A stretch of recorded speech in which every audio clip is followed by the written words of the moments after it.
Buhay OFW. Dumating na yung araw na aalis ka na patungo sa bansang akala mo yun na yung sagot sa mga pangarap mo.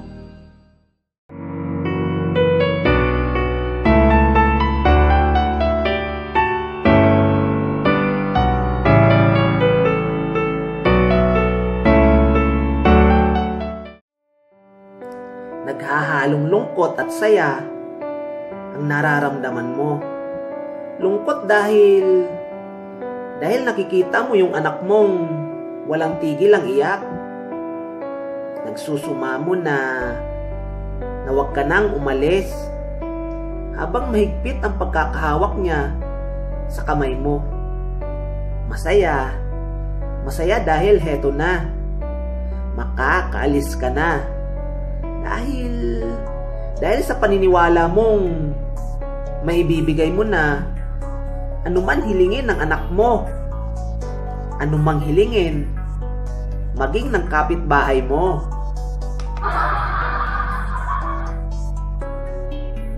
Pilit mong hinakbang mga paa mo papalayo sa kanila. Kahit pakiramdam mo ang bigat-bigat ihakbang nito. Gusto mo mang lumingon sa kanila, pero natatakot kang baka magbago ang isip mo. At di na tumuloy pa. Sa bawat hakbang mo, kasabay nun ang pagpatak ng mga luha mo. Habang panipis ng panipis ang naririnig mong iyak galing sa anak mo. Habang sakay ka ng eroplano, walang tigil ang dasal mo na, Lord, ikaw nang bahala sa akin at sa pamilya ko.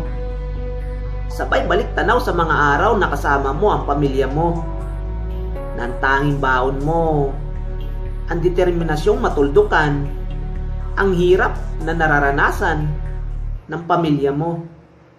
Dumaan ang ilang Pasko at bagong taon na mag-isa, na kung minsan di mo maiwasang magtampo dahil tuwing tatawag ka sa pamilya mo, isasagot sa'yo, mamaya ka na tumawag, busy pa kami. Busy sila sa paghahanda dahil sa salo-salo, samantalang ikaw naninikip ang dibdib habang umiiyak dahil sa kakaantay na sakaling maalala kanila. Yung akala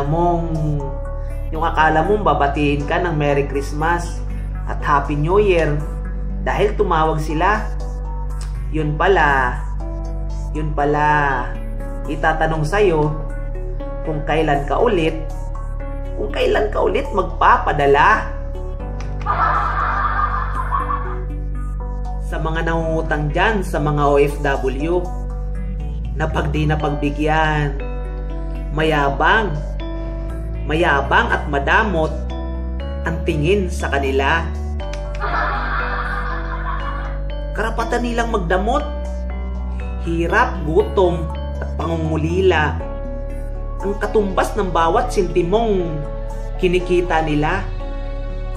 Huwag kang umastang bida kung wala ka naman sa eksena nung mga panahong nag-a-apply pa lamang sila.